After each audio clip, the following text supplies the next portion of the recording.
Pada 21 Oktober 2015 lalu, akun Twitter Google tiba-tiba meninggalkan sebuah file. File ini adalah cetak biru untuk mesin waktu. Saat itu, dunia maya pun dibuat heboh. Wow, ternyata Google sedang mengembangkan mesin waktu. Halaman pertama pada gambar desain ini bertuliskan confidential atau rahasia. Salam sehat sejahtera pemirsa setia Mata Ketiga. Hari ini kita akan kupas sejenak tentang perjalanan waktu. John Titor. Bisa dibilang dia adalah penjelajah waktu yang paling terkenal. Dia tiba-tiba muncul di situs jejaring sosial Amerika Serikat pada November 2000. Dia mengaku berasal dari masa depan di tahun 2036. Kemudian dia menuturkan banyak hal yang berhubungan dengan masa depan. Namun tidak ada yang menggubrisnya. Dia berbicara sendiri di sana. Tetapi belakangan ada yang mencermatinya. Mereka mencoba berkomunikasi dengannya dan mengajukan beberapa pertanyaan kepadanya. Pertanyaan pertama setiap orang adalah, bagaimana Anda bisa sampai di sini?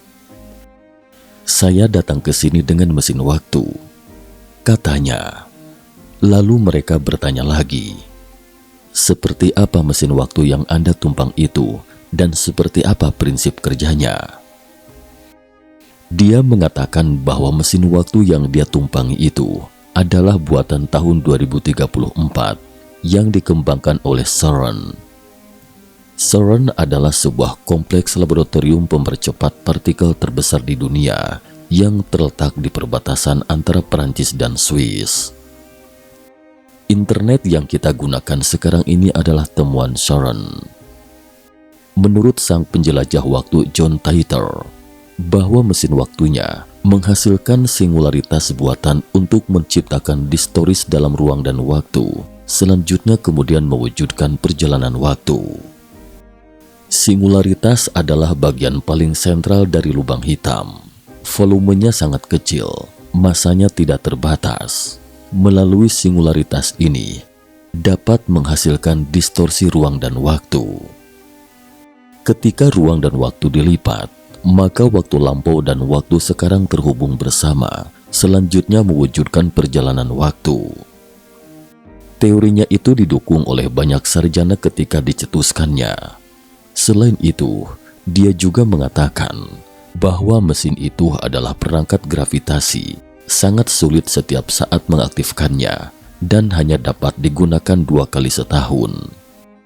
Dia juga menekankan bahwa kendala terbesar dari mesin ini sebenarnya bukanlah perjalanan waktunya sendiri, tetapi pengaturan koordinatnya. Misalnya saya menggunakan mesin ini di tempat ini sekarang, dan saya ingin melakukan perjalanan ke posisi ini 10 tahun yang lalu. Waktu telah ditetapkan, tapi ruang dan waktu tidak dapat ditetapkan, karena bumi juga ikut bergerak di bawah sistem koordinat alam semesta, dan secara keseluruhan, alam semesta sendiri juga bergerak, jadi koordinat Anda tidak ada lagi. Mesinnya perlu mencari tahu di mana posisi ini. Jika salah perhitungan, Anda akan menembus perjalanan waktu ke ruang semesta, dan celakalah jika sampai menembus perjalanan ke dinding galaksi. Riwayat Anda pun tamat. Jadi, menurut Titor, mesinnya hanya dapat menempuh perjalanan paling lama 60 tahun. Lebih dari itu, kesalahan dalam perhitungan ini akan semakin besar dan jelas akan sangat berisiko. Selanjutnya, orang-orang juga sangat tertarik dengan identitas John Titor. Dia mengaku seorang tentara. Dia kembali ke tahun 2000 di tempat ini untuk misi militer. Sebenarnya, dia tidak kembali ke tahun 2000, tetapi kembali ke tahun 1998. Karena dia telah tinggal di sini selama 2 tahun, dia kembali ke sini untuk mencari rumah kediamannya. Dan sekarang, dia tinggal di rumahnya. Dia menjelaskan kepada orang tuanya bahwa dia adalah putra mereka di masa depan. Dia mengatakan bahwa pada awalnya Orang tuanya tidak bisa menerimanya, tetapi lambat laun akhirnya menerimanya. Kemudian mereka berempat tinggal di sana dan juga dia semasa kecilnya. Tujuannya kembali ke tahun 1998 adalah untuk mendapatkan sistem komputer IBM yang disebut 5100. Salah satu komputer portabel pertama yang dibuat dan memiliki kemampuan untuk membaca bahasa program IBM yang lebih tua selain IPL dan BASIC, katanya. Dengan kata lain, komputer tersebut punya kemampuan untuk meniru bahasa pemrograman lain. Komputer ini tidak ada lagi pada tahun 2036. Alasannya untuk mendapatkan kembali komputer ini karena pada tahun 2038 mendatang akan terjadi kekacauan di dunia karena masalah waktu Unix. Masalah waktu Unix ini sangat mirip dengan Y2K problem atau masalah tahun 2000. Untuk mengatasi masalah ini, Titer memerlukan komputer IBM 5100 ini. Komputer ini begitu istimewa baginya, karena komputer ini menggunakan bahasa yang sangat unik ketika sistem pertama kali dikodekan, dan chip komputer ini juga memiliki fungsi yang unik. Kenapa dia dikirim? Karena kakeknya juga terlibat dalam desain komputer ini. Faktanya, Siri juga pernah mengatakan tentang masalah waktu Unix pada tahun 2038. Ada yang bertanya kepada Siri, kapan bumi akan hancur? Sekitar tahun 2038, kata Siri. Siri sendiri merupakan asisten pribadi pintar yang dikembangkan oleh Apple Inc. Siri juga mengatakan bahwa perjalanan waktu tidak seperti dengan yang kita bayangkan. Kita tidak bisa melakukan perjalanan pada garis waktu yang sama. Sebenarnya dunia ini tidak hanya satu, banyak dunia yang persis sama dengan dunia kita dan berjalan pada waktu yang sama, tetapi perkembangannya berbeda. Maka perjalanan waktu tidak dapat dilakukan melalui garis dunia ini. Dia hanya bisa melakukan perjalanan ke dunia lain. Namun sosok orang ini lenyap entah kemana setelah 4 bulan muncul di internet. Lebih dari 8 tahun kemudian, orang-orang baru menyadari banyak hal yang terjadi menurutnya. Apa yang dia prediksikan? Pertama, ia mengatakan bahwa mesin waktu tersebut dibuat oleh CERN. Pada tahun 2017, CERN mengatakan mereka akan membuat akselerator partikel super besar. Banyak sarjana pada saat itu khawatir bahwa mesin ini kemungkinan dapat menghasilkan lubang hitam buatan. Jadi, jika benar-benar menghasilkan lubang hitam buatan, terkesan bahwa CERN bisa jadi pada akhirnya dapat menciptakan mesin waktu. Kedua adalah, dia meramalkan gempa besar di Peru. Pada tahun 2011, ia meramalkan akan terjadi gempa besar di Peru. Banyak orang bertanya kapan gempa besar itu terjadi. Saya tidak dapat memberitahu waktunya, katanya. Dan ternyata, 5 bulan kemudian, gempa berkekuatan 7,9 skala Richter terjadi di Peru. Ketiga adalah dia meramalkan bahwa Tiongkok akan segera memiliki pesawat luar angkasa berawak. Pada 15 Oktober 2003, Shenzhou 5 diluncurkan dengan misi berawak. Dan yang keempat terkait dengan Jepang. Seorang warga Jepang bertanya kepadanya, seperti apa Jepang di tahun 2020? Dia mengatakan, pada tahun 2020, wilayah utara Tokyo tidak dapat dihuni lagi dan akan menjadi wilayah yang dikendalikan pemerintah. Jepang hanya tersisa setengah. Ibu kota dipindahkan dari Tokyo ke Okayama. Situasi yang dia katakan ini sangat mirip dengan situasi di Fukushima pasca gempa 11 Maret di Jepang. Terkait hal ini, dia juga secara khusus menekankan bahwa perbedaan antara garis dunia saya dan garis dunia Anda akan semakin besar seiring berjalannya waktu. Di garis dunianya pada tahun 2020, tidak ada apapun di utara Jepang. Orang-orang tidak bisa lagi tinggal di sana karena kecelakaan nuklir Fukushima. Selain itu, dia juga mengatakan bahwa di dunianya itu, Perang Dunia III pecah pada tahun 2015. Rusia menjatuhkan bom atom di Amerika Serikat. Nah, setelah kejadiannya diberitakan media, banyak media yang menemukan bahwa ada sebuah buku yang diterbitkan pada tahun 2003. Buku yang dimaksud ini berjudul John Titor or Time Traveler's Tale. Media setempat kemudian melacak untuk mengetahui siapa yang menerbitkan buku tersebut. Dan dari hasil pelacakan, ditemukan seorang pengacara di Florida. Orang ini adalah Larry Haber. Media menemukannya. Dia mengatakan bahwa pada tahun 2003, seorang wanita menghubunginya dan mengatakan bahwa dia adalah ibu dari John Titor. Ada seorang anak di rumah saya sekarang, dan anak ini adalah John Titor. Dia menyerahkan beberapa video John Titor dan beberapa barangnya kepada pengacara bernama Larry Haber ini.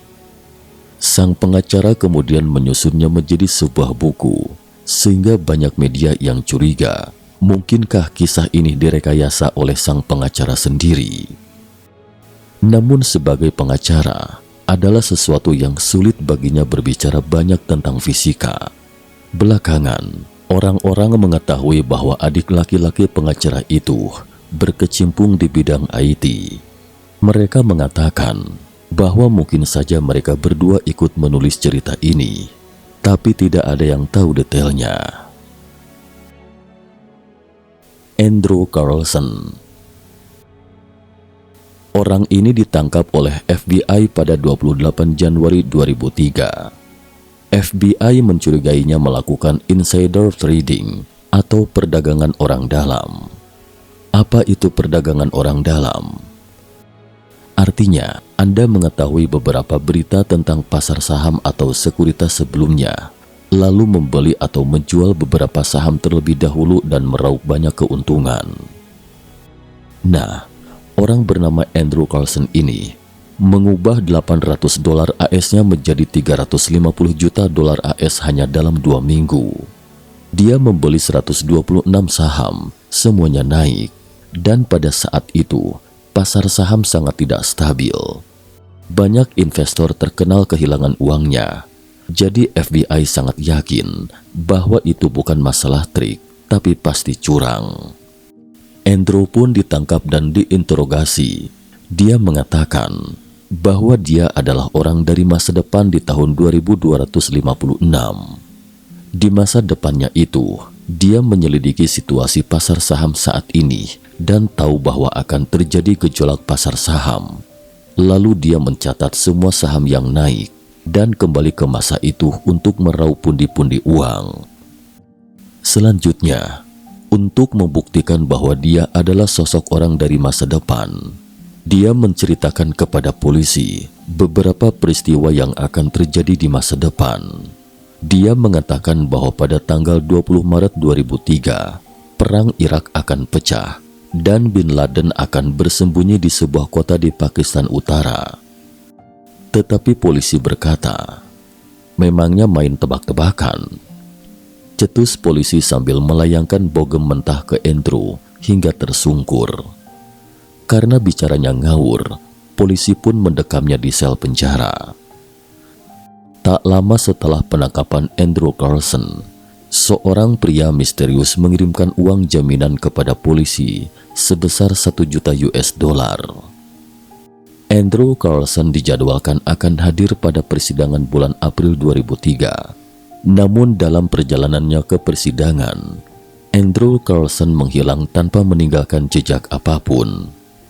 Lebih mengejutkannya lagi, polisi tidak menemukan catatan kependudukan mengenai Andrew Carlson yang ada sebelum Desember 2002.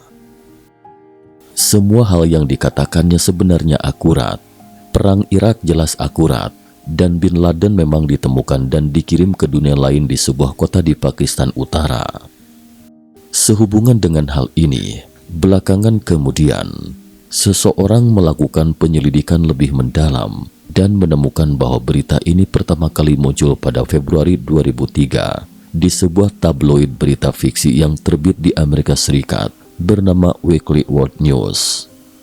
Jadi, kredibilitasnya dari kisah ini sangat rendah. Namun peristiwa ini banyak dikutip oleh banyak media besar ketika itu, sehingga banyak orang yang percaya. Teori relativitas Einstein. Sebenarnya perjalanan waktu itu pasti akan terjadi, karena menurut teori relativitas Einstein, semakin cepat kecepatannya, semakin lambat waktunya.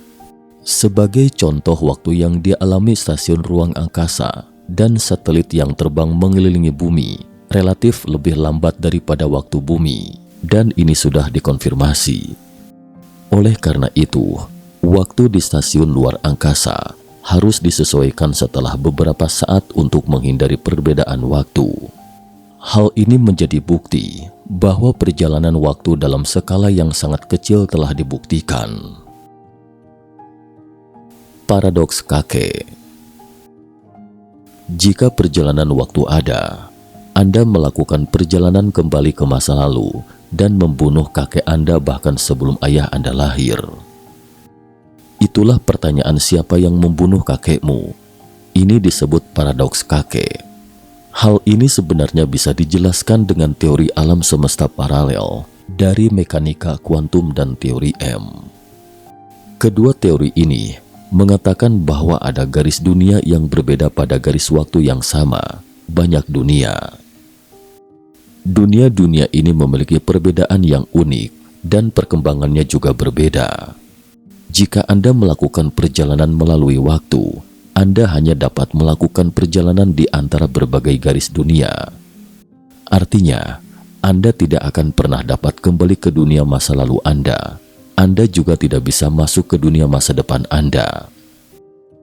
Jika ada yang ingin merasakan sensasi perjalanan waktu, cara termudah adalah menempatkan diri Anda di pulau terpencil dan menjalani kehidupan paling primitif tanpa komputer, tanpa ponsel, dan tidak tahu apapun, alias terisolasi dari dunia. Setelah 10 tahun dan keluar melihat dunia, pergi ke kota metropolis dan melihat-lihat. Wow, decak kagum Anda tanpa sadar. Waktu. Coba bayangkan, 10.000 tahun kemudian, atau 100.000 tahun kemudian, atau bahkan 1 juta tahun kemudian, mungkinkah orang-orang menciptakan mesin waktu? Jika pasti akan muncul mesin waktu, maka secara logika, seharusnya ada orang-orang dari masa depan kembali, dan tidak ada orang-orang dari masa depan kembali ke dunia sekarang. Ada banyak kemungkinan. Misalnya, sebelum bisa menciptakan mesin waktu, riwayat manusia pun sudah tamat. Tentu saja, menurut sebagian orang juga, waktu sama sekali tidak ada, dan tidak ada yang namanya perjalanan waktu. Waktu adalah belenggu bagi manusia, hanya manusia yang peduli dengan waktu. Sekian dan terima kasih atas perhatiannya.